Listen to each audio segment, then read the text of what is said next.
दोस्तों मेरे चैनल में आपका स्वागत है। दोस्तों आज हम आप लोगों को मौर्य वंश के का टॉपिक है उसको आज क्लियर करते हैं। और जो आपको समझ में ना आए राइटिंग तो आप कमेंट बॉक्स में पूछिए, तो मैं आपको उसका रिप्लाई अवश्य करूँगी। चलो दोस्तों स्टार्ट करते हैं मौर्य वंश के बारे में।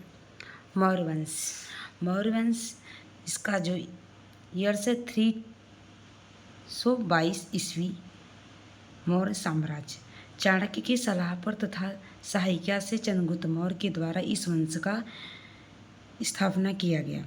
मौर्य साम्राज्य के विषय में जानकारी निम्न स्रोत हैं। कहाँ कहाँ से मौर्य साम्राज्य की जानकारी प्राप्त होती है मैं उसको बताती। पहले है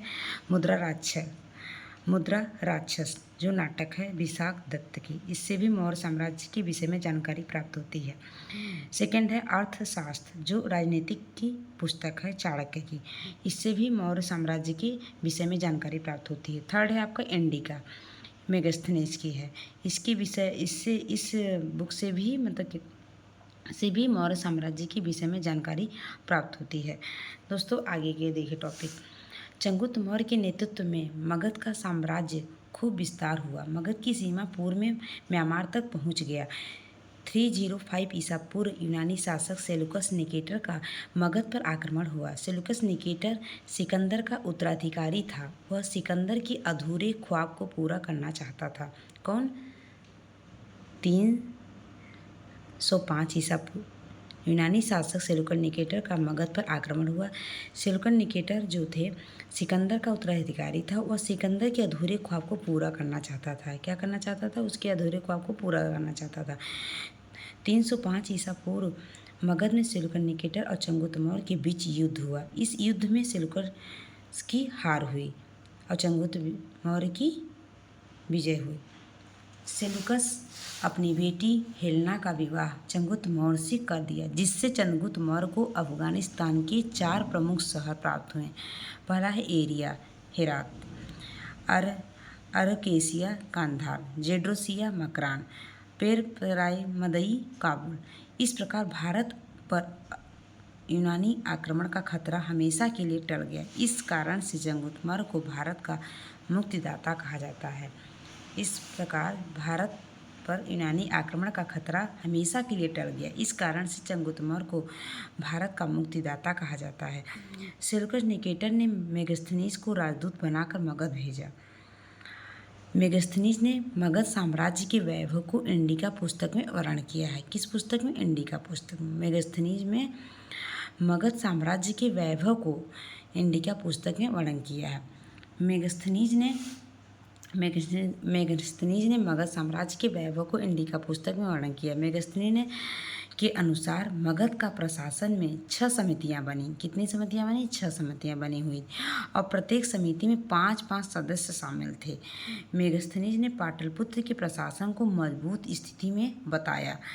मेगास्थनीज ने पाटलिपुत्र के प्रशासन को मजबूत स्थिति में बताया।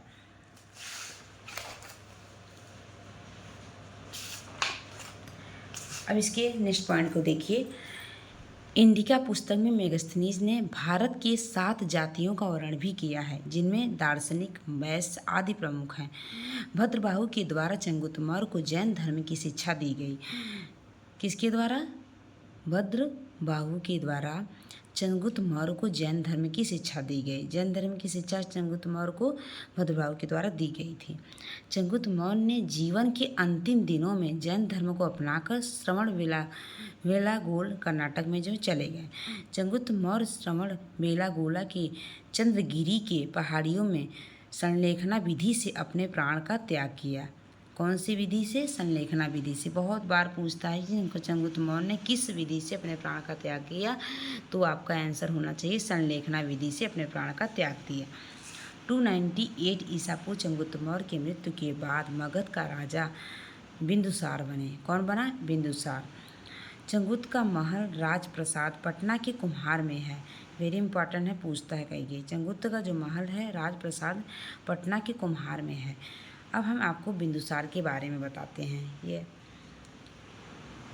यूनानी लेखक ने बिंदुसार को अमृतघात या अमृत्रोचेटस कहा, जिसका अर्थ होता है शत्रुओं का नाश करने वाला। क्या होता है? शत्रुओं का नाश करने वाला। अधिकतर पॉइंट में पूछता है कि बिंदुसार का मतलब अन्य नाम क्या है, तो इनको हम अमितघात या अमृत्रोचेटस भी कहते हैं। बिंदुसार ने आजीवक संप्रदाय को अपनाया। आजीवक संप्रदाय के संपादक मखली गोसाल थे। आजीवक संप्रदाय में पृथ्वी पर होने वाले तमाम परिवर्तनों को पहले से निश्चित बताया गया।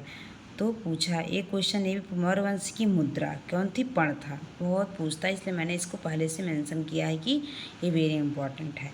मौर्य वंश की मुद्रा पर्ण था, जो कि हमेशा क्वेश्चन में अधिकतर पूछते हैं, तो आपको ये पॉइंट को विशेष ध्यान देना है।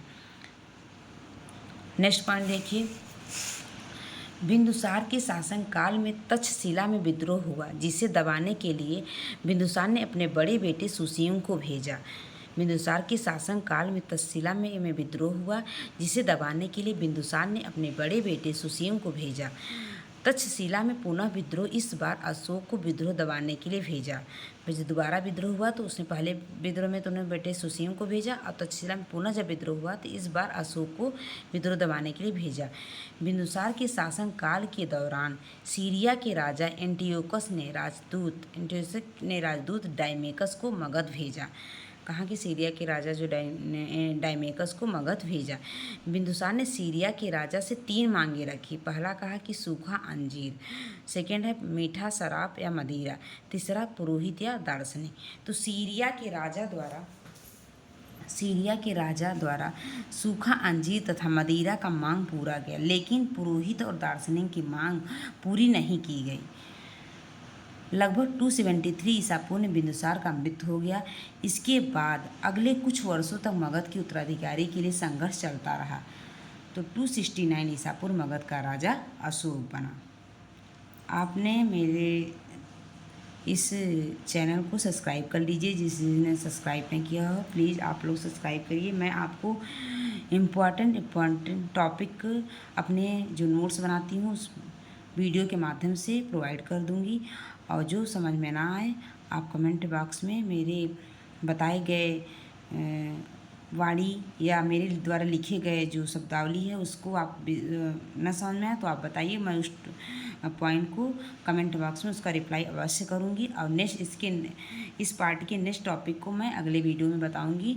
प्लीज़ दोस्तों आप ध्यान से इस वीडियो को देख लीजिए और खूब ढेर सारा मेरे चैनल को प्यार दीजिए, सब्सक्राइब करिए, शेयर करिए और खूब ढेर सारा प्यार दीजिए। ओके, बाय बाय, मिलते हैं नेक्स्ट वीडियो में। Bye bye.